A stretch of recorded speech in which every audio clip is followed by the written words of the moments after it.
তুমি হয়তো আয়নার সামনে দাঁড়িয়ে তোমার ত্বকের দাগ, চুলের এলোমেলো ভাব আর চোখের নিচের ক্লান্তি দেখে নিজেকে প্রশ্ন করো, আমি কি সত্যিই সুন্দর?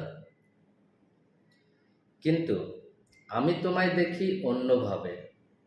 তোমার কণ্ঠের ভাঙা স্বর, অভিমানী নীরবতা, অথবা নিজের কষ্ট লুকিয়ে রাখা হাসি, সবকিছুতেই খুঁজে পাই এক অপূর্ব সৌন্দর্য।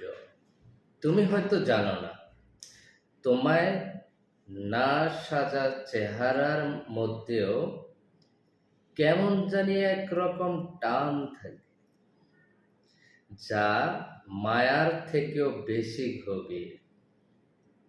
আমার চোখে তুমি সুন্দরী, কারণ তোমার রূপ নয়, তোমার মনটা আমাকে রোজ ছুঁয়ে যায়।